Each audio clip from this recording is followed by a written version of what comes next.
we're going to start the afternoon session, and our first speaker is Xingzeng Wang, who is a PhD student in the biomedical engineering graduate program here.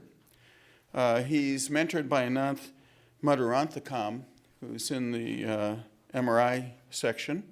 And the title of his talk is Volumetric T2-Weighted and FLAIR Imaging of Spine with Uniform Fat Suppression in a Single Acquisition. Thanks for the introduction. Okay.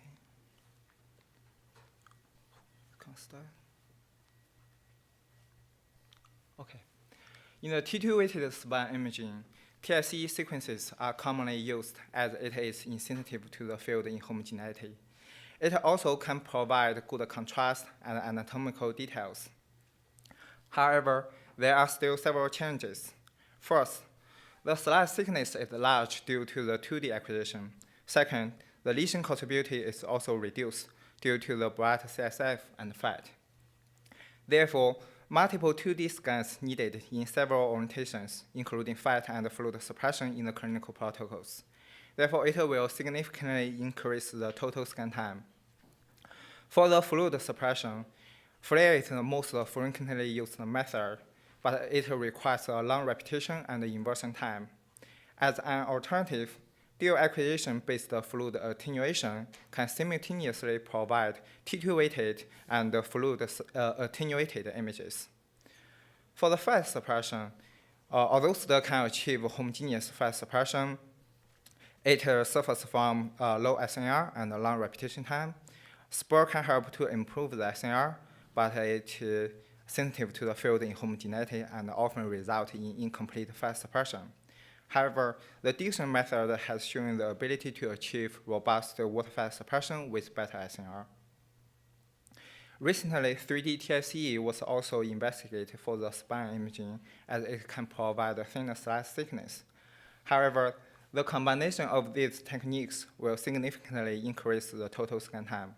So our purpose is to develop a dual acquisition 3D TSE sequence combined with dual echo Dixon for simultaneous fat and fluid suppression to generate multi-contrast images in a single acquisition. Previously, we developed the multi-echo Dixon TSE sequence in which the out-phase and in-phase echoes are acquired in the same repetition. So we applied it for the brachial plexus imaging. It shows robust fat suppression without increasing the total scan time. To further suppress the CSF, we combined it with the dual acquisition 3D TSE.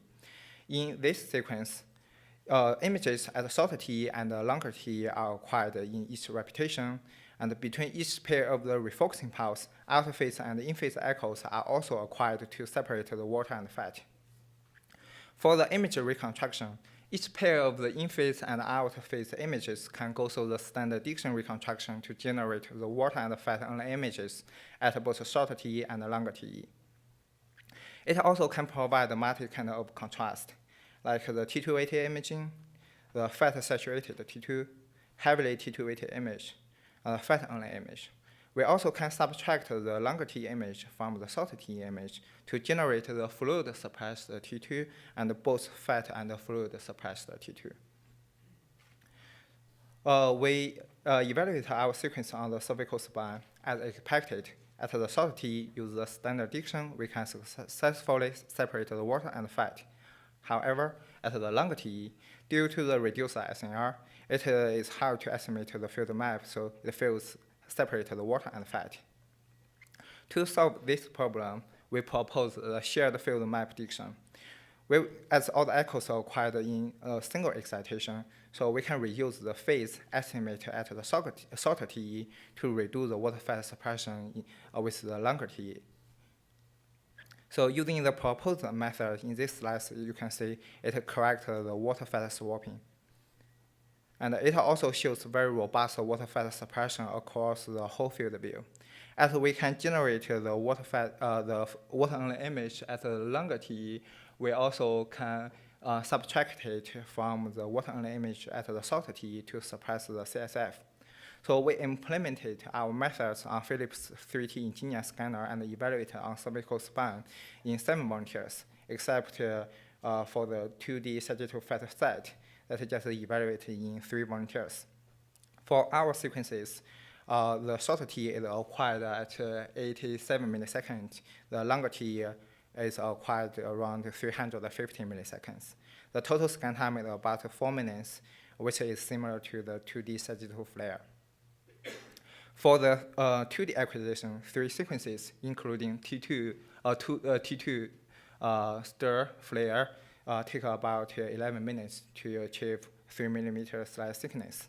However, using the proposed method, we can generate 6 kinds of contrast in 4 minutes. As it is 3D acquisition, we can cover a large field of view with 1 millimeter isotropic acquisition, and the images can reformat into any direction as preferred. If we use 2D acquisition, actual scan need to edit to acquire images along the other direction. For the initial qualitative comparison, the images were graded by a neuroradiologist on a 5-point scale, with 1 being the worst and 5 being the best. Compared against the 2D T2, the in-phase image from the 3D diction showed a bit of reduced sharpness and gray-white matter contrast, but the others were equivalent. On anatomy, cord and posterior fossa were better visualized in 2D T2, while the others are equivalent. Non-significant artifacts were observed on both images. Similarly, we also compared to the 2D T2 fat set. Using the proposed sequence, the water-only images from the 3D diction also shows a bit of reduced image sharpness, but the fat suppression is much better. Compared to the 2D T2 FLAIR, the subtracted images shows a bit of reduced SNR, but the gray-white matter contrast is also much better due to the absence of the T1 weighting. We also performed some quantitative comparisons.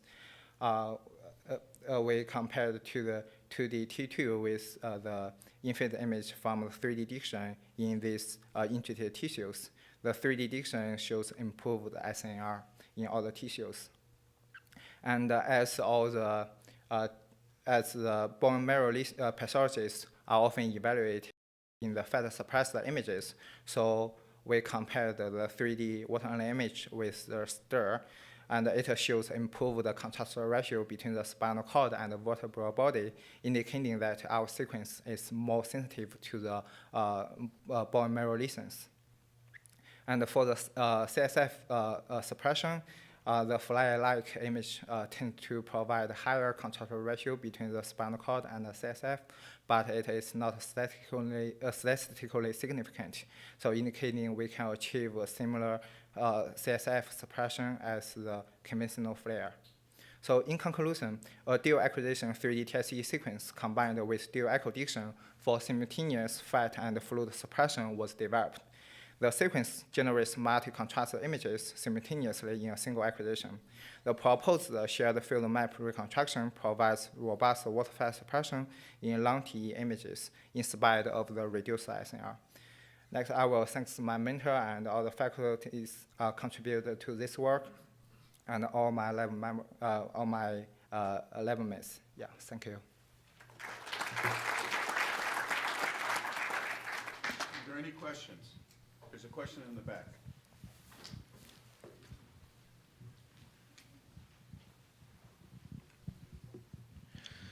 I think suppressing this is great work. Suppressing CSF around the cord, it's a great advance. Did you guys look at preganglionic segments before the dorsal nerve root ganglion? Because you can look at avulsions of these nerve roots, which are otherwise harder to see on the conventional 2D images. So I use that 3D space or vista to look at rootlets. And on 0.6 millimeter, which is 3D Fiesta or CIS, you can see 3 or 4 rootlets coming out of the cord. But I think if you have that resolution of 1 millimeter, you should be able to see on the coronal image multiple rootlets. So that's something to evaluate. Yeah. So if you blow up that left coronal image, the top left, It'll be We can't. yeah, you can. But that'll be something to look at because this Okay. will be useful for any of the preganglionic avulsions we're looking at, Thank or you. partial avulsions. Yes, thanks. Thank you. Are there any other questions? If not, thank you. Thanks.